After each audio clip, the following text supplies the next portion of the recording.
This is Alabama Politics with Steve Flowers, an in-depth interview with Alabama's top political newsmakers.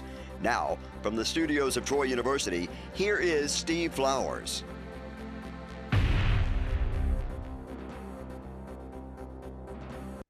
I'm Steve Flowers, and welcome to Alabama Politics. Folks, we're fortunate tonight to have as our guest one of my good friends in politics, member of the Alabama Public Service Commission, Mr. Jeremy Oden. And Jeremy will be on the ballot next year, as almost everybody will be, running for re-election to the Public Service Commission, along with every constitutional office in the state and Congress and all legislative seats. And Jeremy will be running for his second or third term. I can't remember which one it is, but he's done a good job on the Public Service Commission, so we're glad to have Commissioner Jeremy Oden. Jeremy, good to have you with us. Good being here, Steve. Thanks for the invite. I'm always proud to sit with you and tell some of those Alabama stories. Well, we were sharing some before the show. Jeremy hails from Coleman County. He really is on the Blount-Coleman County line, but Coleman County has had a rich tradition of Alabama political lore. Oh, yeah. The seat he ran for the first time, he was in the legislature for a couple of terms, and then went on the Public Service Commission, a statewide office. But the seat you were in the House was old Tom Drake's seat, wasn't it? It's right. I followed Tom on the in the legislative House. We at the time was Coleman, Morgan, and Blount County redistricting. They got Blount County, and Tom never did go. But you know how them redistricting goes. They'll draw you in one spot, next 10 years you're in a whole different spot. Well, that's pretty good. Follow up, yeah, I was Coleman and Morgan counties mostly. So right on the line of, I always hail from Eva, Alabama. It's really in Morgan County, but I live in Coleman, right across the line. So. But you get your mail at a Morgan County address. It's a P.O. box, but now my house address is a Vinemont box. So that's what a lot of the reporters, when I got elected that legislative, they always like to say, Jeremy Oden, R. Vinemont, or R. Eva. And so there for a while, they just put both of them. And so finally, we actually just called it the Vinemont Eva area. And that's the way we address it now. So I guess I'm one of the ones that set that area up. So it's right on the Vinemont mailing address, but we associate stuff with Eva. But Vinemont's good too, I have to admit. Tom Drake was a good man. Now he was directly from Vinemont. So, yeah. Tom was speaking my first term in the House. Tom was a great man. He taught me a lot. A lot of people don't understand. Said, well, you followed Tom. I was like, well, Tom was one of my guys, and I worked for a bank, and he'd always come in the bank office and sit down and, much like you, tell me all the old good stories, but he'd also give me a lot of advice, and I took it from him because he knew the game and he knew what he was doing. So Tom was a pretty good lawyer too, wasn't he? Yeah, he was a lawyer.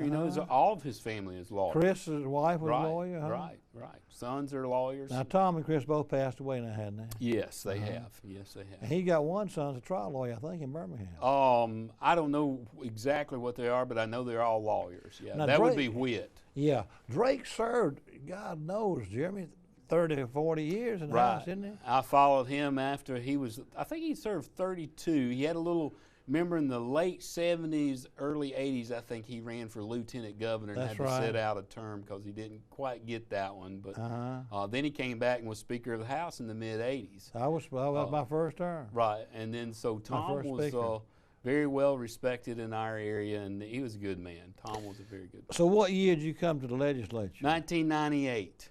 And so I served for 14 years in the legislature. And that was the year Tom left? That was the year he left in 98, 97, and then I filled the shoes in 98 and served in 2012. You served 14 years in the House? 14. Had 4 election terms, and the last 2 is when the governor at the time pointed me over to the public service to fill a vacated position by Twinkle. She moved from place 1 into the presidency.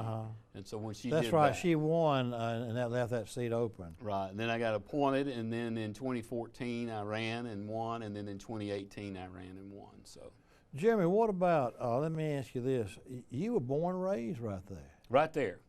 Matter of fact, I just lost my mama 1st of February. I remember the last time I'm sorry, I didn't know about it. And but the 1st of February, COVID, she died from COVID. Yep, she did. But my mom's house and the home place is right in front of mine. So I bought the back side of my home place, and I still am there. Been there. You marry a girl from up there too? Married from Oden Ridge. I Oh, like it's that Oden word. Ridge. Oden Ridge. Is that still in your area of the state? Right Oh there? yeah. That's Name for your family? Less than three miles away from Eva. Name for your family then? Yeah, history there. So the Odens all up in there then? Oh yeah, we always laugh. Samantha and I always laugh. She's from Oden Ridge, but I always tell everybody we did get DNA tested, so we're okay. So How many children y'all have? we have one. One daughter. A daughter. She's 14 years old. Uh-huh. Now she goes to Vinemont, so she's in the high. What grades that put her in? 9th grade. We're starting high school. Woo. Weimar has a high school? Yeah, they have a big high school. You know, people don't realize this, but the northern part of the state has so much more population than the southern part. You know this, being running statewide, that a county like Coleman, gosh, that has 75,000 people in the county. Oh wouldn't it? yeah, If not more than that. yeah. Probably. I haven't seen the total of the new census, but yeah, it's close to 75. I think it's pushing 80 on the new census total. I bet it will be too. And, Coleman, you know, we've had a lot of economic growth in North Alabama as well. So we were talking before the show. It just shocked me that you said that they're building a lot of houses there, but you're so close to the Huntsville, all that growth of Huntsville, right. and the Toyota Mazda plant, which is going to come online. Mm-hmm. People will go living down there close to you, then, aren't they? Yeah. Oh yeah. Well, see, Coleman is classified really a suburb county of both Huntsville and Birmingham. So we're really a split. It takes about 45 minutes to get to Birmingham. It takes about 40 minutes to get to Huntsville. So you're right in between. It's a really good. We call it a bedroom community, and so you can go really either place. Redstone Arsenal employs quite a bit. It's only a 45-minute drive. That's it. And if you live in the northern part of the county like you do, it's less It's than less than that. Yeah, it's close about 35, 40 minutes is all it is. Yeah, taking the goat trails back behind it, you can get there a little quicker than you can 65. So they're building out in the country up there close to where your home is. Oh yeah, and Coleman City proper is just booming right now. It really is adding a lot of residential. They like the school system. What are they building in Coleman for? They have a great school system. Is that what's attracting them to live in Coleman rather Yeah. than Madison? Yeah, yeah, and also it's a little bit smaller, community type. It's more of a, you're going to know your neighbor type of area. Coleman has been one of the best places I've ever stayed at. I've always loved Coleman. Very friendly. That's, you can be totally a stranger and walk down the streets of the city of Coleman, and by the time you get to the end of the block or everybody said hi to you at least once. I got a good readership in that Coleman Times. Yeah, they run me on the weekend, I believe. Yep. Up there. Yep. But the Coleman's. I have to read my Steve Flowers every week. Thank you, Jeremy. I may be in it or something. I That's have to right. read that. Jeremy, but that's Coleman. It's a prosperous. All my life growing up, Coleman was had one of the highest per capita incomes in the state, and it wasn't just demographics. There was some prominent farming up there. Oh yeah, Poultry was early on up there. You had poultry is still a prominent agricultural product.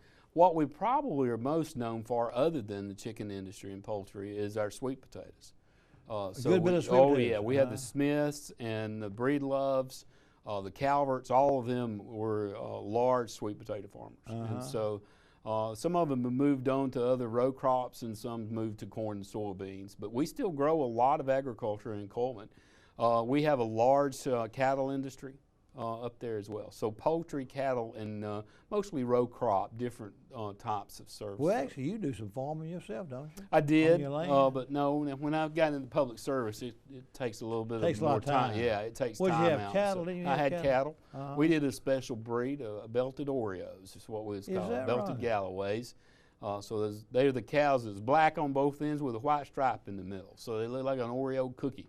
And, Well, you live on the land you were born in. Yes, I do. Right Still on it. I still play in the same creek, matter of fact. Are you kidding? I love my. And your wife's It's gotten a little Odell? bit, yeah. It's gotten a little bit Odell. deeper and a little bit bigger over the last few years, but it's still going good. And you preach too? Yes, that's one of the things I've done since I was 16. Actually, my first sermon was when I was 15 years old. So did that, and one thing about it is, you know, you always pray. I can still remember my first sermon because it took me about 4 weeks to a whole month and a half to prepare, and had it down to about 20 minutes in front of, you know how you practice in front, stood up in church and did the sermon, and I was through in 2.5 minutes and didn't know what else to do. So what did they say to you?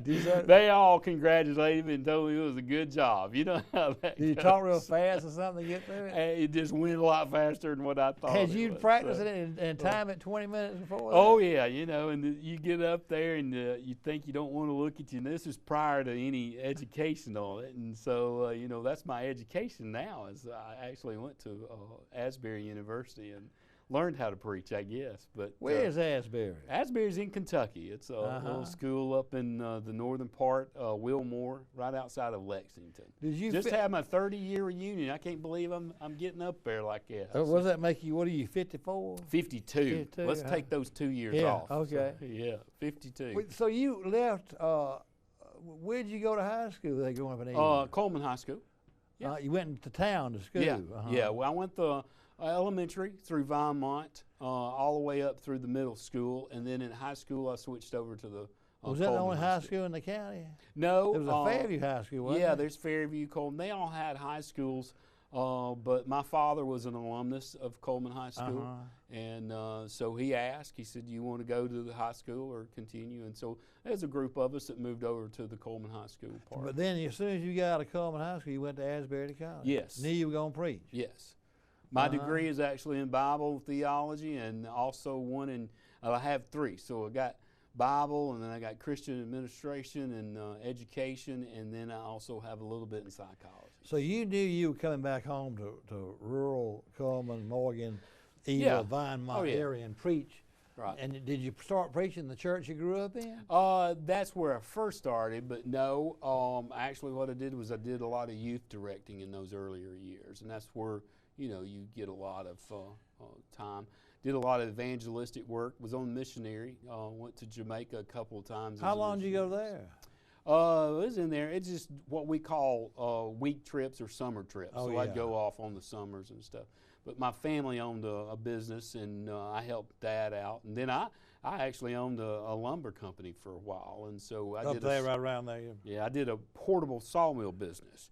Now, if you want to know work, you cut your own trees or cut trees around Cut your own trees, and then you sawed them up on a little portable sawmill, and I did that for years. And then I went to work full-time for my dad's construction company, and Mom owned a florist, and so we had some family businesses. And right there in Vinemont. Then when I got elected, in '98, I still worked, but I went to work in 2004 for Eva Bank as one of their lenders and vice president. Well, now, do you still do your preaching every Sunday? Yes. We don't do a Sunday service. We do an online type of scenario. But Is that because of COVID? Yeah, we developed during COVID. So we actually, my wife and I formed the church during that process of the end of last year. So we developed an online scenario, and now we're starting into the public meetings and stuff like that. So we're F Squared. It's a unique name, and so we did it like we're sitting there and have words like fellowship and friendship and faith and all of this, and instead of saying 2 times 2 is 4, we say 2 squared or 4 squared. Okay. And it multiplies it by numerous times instead of just a single multiplication. So, 4 squared is 16. So if you take 4 friends and square it, you're affecting 16 people, not just 8. Jeremy, what about when you were coming back from Asbury to do a church, and you figured you just farm and work in your family business and preach on Sunday or whatever. Did you ever think you might get in politics? Oh yeah, I was in politics in college. Okay. And so I was class president and throughout college career. So I always had a good taste of politics, and really and truthfully, I came home from college, and when I got home, I asked Dad in 1994, 93. You do it a whole year in advance. 93, I looked at Dad and I said, "I'd like to get involved in politics." And he said, "Well, that's fine." He said, "You just go right on." He said, I said, "What am I going to," I didn't know what to run for. I was a 22, 23-year-old kid, and he said, well, you're going to run for a state house. And I said, okay. And so we started that, and I ran actually against Tom in 1993 and 94. Of course, didn't win. And then during that process, he announced his retirement, and I ran again in 98 and won the seat. So, Jeremy, so you always knew you liked politics. oh yeah, yeah. I don't. What about Coleman County having so many governors in my lifetime? Well, I sort of like that. I mean, Yeah. I don't know. It's And you had Big Jim. Did you know ever meet Big Jim? met him one time as a young He kid. was an old very man at the young. time, at Yeah, that. very young. Now I knew Had a bunch of Miss children. Jamel. Yeah. Now I knew Miss Jamel Uh-huh. even when I was elected. You didn't. She was. That's right. Oh yeah, she was active in the retired state employees Was for she? years. Oh, Yeah, she up was. She until was she active died. politically up there. Yeah, up until she died. So Uh-huh. yeah, I know most of the family. Little Jim and I say hello to one another when the Do same. you see him up sometimes? Sometimes we're in the same Exxon station. We say hi to one another. In the So- city of Coleman. Coleman, yeah, right there. He and Marcia, they do fine. They enjoy yeah, themselves. yeah, they doing good. I haven't seen him in a little bit, but you got Little Jim, then you got Guy Hunt. Did you know Hunt pretty good? Oh yeah. Now you wasn't a Republican. He was a preacher, too. You wasn't a Republican in Coleman County and didn't know Guy Hunt. I mean, you That's right. People forget Right. that he was real active in the Republican Party. first, and I want to 64. quote this right. Goldwater. Yeah, but Uh-huh. I think he was the first Republican governor after He was. all of the 150 years or something like that. So Since Reconstruction. yeah, since Reconstruction. So, and he won twice. So I got Republican governors and I got Democrat governors, and I always laughed in the legislative body. I said, now I have to keep my governors happy. And so they'd all look at me and smile, knowing the fact that I had They both ain't a had Democrat governors, and a they- Republican as the Well, governor. and they ain't had any governors in their county either. Oh no! I mean, I guess Coleman and I guess Bullock maybe. Barber. Or Barber has more. Barber had so many in the early times. Yeah. And Wallace, of course, was from Barber. If you count every time Wallace was elected, God had 10 governors. Well, see, Coleman's Y'all had always 3 been in my lifetime. Yeah, Coleman's always been a political active. You had the St. Johns are from Coleman. Oh, that's right. Yeah. Then you had Don Hale, one of the first Republican I senators. remember that. Yeah. And then you had all the Folsoms, of course, and the Hunts, and it's been diverse, Republican, Democrat. Talking about Miss Jamel, I was. She knew I liked Big Jim, and I'd already written a lot of good, funny stories about him, and talked about him in my columns a lot. And she knew I liked their family, and then I wrote that book and had a lot of Big Jim stories in it. That Goats and Governors, my book, Goats and Governors, 6 decades of political stories, and had all kind of Big Jim stories. And Little Jim became governor, and we've been friends all of our life, became real good friends. Actually, Bama was my age. Bama, who was real pretty, their daughter Bama. She and I were pages together when we were younger, and so I'd known the folks in the family a long time. But Miss Jamel read my column religiously, and she'd say she'd tell Jim, she'd call him up and say, I'm going to go to Montgomery today on ride with you. He was lieutenant governor, and he'd call me up and say, Flowers, he talked real Southern. He says, Flowers, my mom was coming to Montgomery today. You gonna be there? I said, yeah, I'll be there. And he said, she wants to see that Flowers boy. She said, if I call him on to see that Flowers boy. And so I'd sit there in the Senate gallery and we'd visit. And the first time I ever met Big Jim, he was a colorful guy. And he looked at me, and I'm sort of tall, and he said, Flowers, how tall are you? I said, I'm 6'5", Governor. He said, that ain't nothing, Flowers, I'm 6'8". 6'9", whatever it was. I said, and then he looked at my shoes. He says, Flowers, what size shoe do you wear? I said, I wear size 13, Governor. He said, ain't nothing, Flowers. I wear 17 and a half shoes. And then I got to talking to Miss Jamel about it. I said, it was a sort of quiet moment. We were sitting in the gallery. I said, Miss Jamel, Big Jim told me he wore 17 and a half shoes. She said, he's lying. It was 17. It was just a 17. It's just a 17. And I said, then later on, I went up there on a book signing tour, and I went to that museum. Y'all got a museum Coleman in downtown Coleman. Had my book signing there in the museum. And I kept looking over there, and they had all kind of Big Jim stuff in there. Had a glass thing, and both of them were lying. The shoe was a 16 and a half. They had a picture of his shoe there was 16 and a half. But anyway, I didn't mean to get off on that, but that's fine. But anyway, Little Jim was, Little Jim was a good governor. Yeah, I don't know. You know, I was still in school and stuff when all that was. He happening, he had a legacy, Jeremy. Big Jim now. Big Jim's Farm to way Market. before my time. Yeah, I so, know, but both of them but have now a Little legacy. Jim, I can remember that. That was right after, you know, he took over right from Hunt's little episode. Yeah. Tell me about being, now you went on the Public Service Commission in 2012, and then you were elected in 14, 18, and this will be running for your third In term. 2022, I'm hoping I elected again. So, you know, we Public Service Commission has been a good commission since we've been on it, and we've done some very good things for the Alabama. But it's like this. I mean, you know, it's just one of those agencies that if we're doing a good job and stuff, you don't hear much about. But if you may hear something here, there, or anything on that line. But you know, we keep a lot of stuff going. We regulate, and we actually do quite a bit in Alabama that's not known. I mean, we got trucking, we got railroad, pipeline safety. You know, we got, of course, the gas company, and then we've got the power company. And they're all underneath our purview, and people don't realize how much the PSC does. And so we do what we can do as best as we can. You know, so Public Service Commission, it's been a wonderful thing for me. I actually love it because it's in my scope of understanding, and I love dealing with all of the energy and the different aspects of what it offers. So nationally, I've took a big role in our national politics, especially when I first got on, and then through some of the stuff we had to face in the Obama administration. Then we had Trump, who really lightened our stuff up quite a bit, and then we're back where we were at. So it's going to be a challenge, I think, for the next 4 years, and I think that it's going to take people who have been through that other scenario, that previous scenario, in order to get through this one. And so energy is a big game in the country, and we have to make sure that, you know, the biggest job we have is to making sure that it's reliable.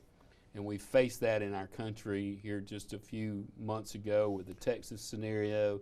But we got to make sure when you go over to that light switch and cut it on, it comes on, or you go over to that gas scenario and cut it on, make sure it's there. So reliability is a huge factor in energy. And then you got the cost, and we do our best to keep that cost as low as we can. Mm-hmm. But you have to have a company able to produce that power.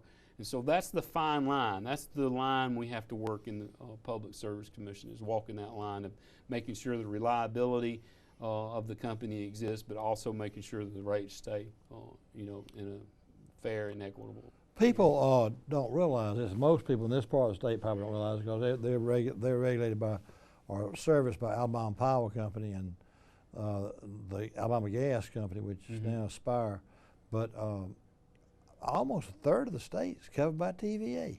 Do you know what percent? The northern half That's is. what I'm saying. People don't realize the northern, all the Tennessee Valley. Right, but you got to understand that they're just a wholesale company. So residential don't buy directly, you know, from TVA. They have to go through a co-op. So in that area, you got a lot of either municipality or utility, municipal utilities on it, or you go through a co-op.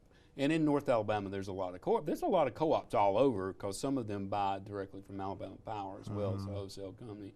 But TVA does take in, because of the Tennessee River. That's where a lot of the dams were put during the early administrations. You know, the WPA and all of that. That's where they worked at, was in that TVA or Tennessee Valley area, put those dams up.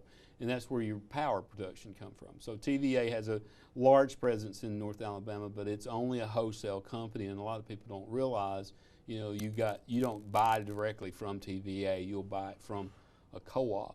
But what other people don't realize, the other 2/3 of the state is Alabama Power or some other co-op, you know, mixing. And so you can buy directly from Alabama Power, which makes them a retail monopoly, and that's why they're in our purview. So we do a balance on them and make sure that they're doing the right thing, making sure that they are reliable and their rates is as low as they can be. Y'all don't regulate the city ones, though, do you? No, we don't. We don't. If you have a board and operate outside or inside that board structure, whether it be appointed from another elected entity or elected entity yourself, then we don't regulate it.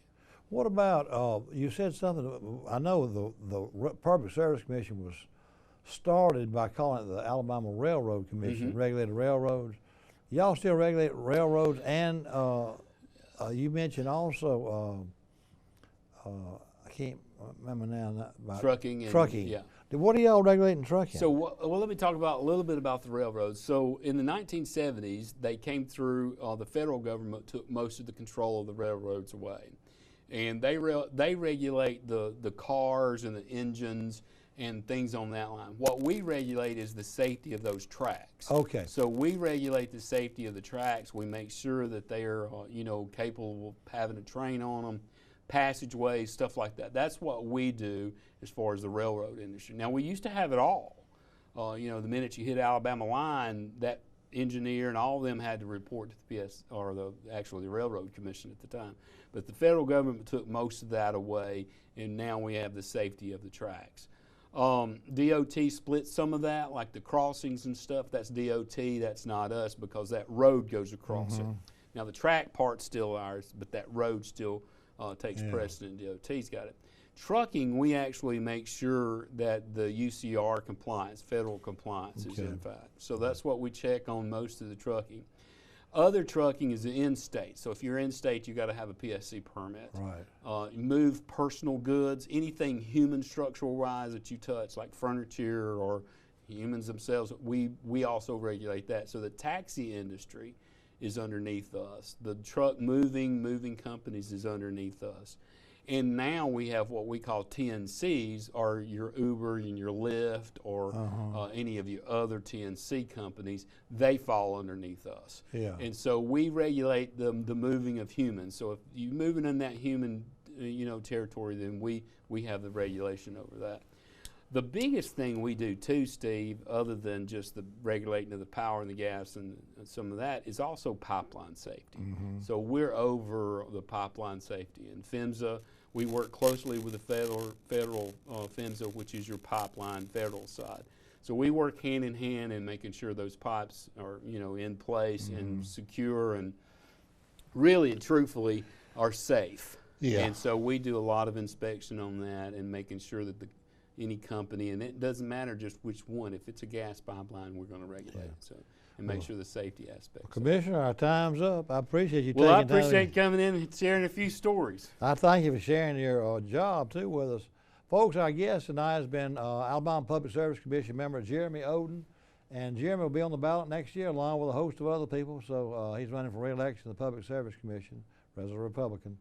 And we thank you viewers for watching. Hope you tune in again next week for Alabama Politics. Thank you, Commissioner. Thank you, sir.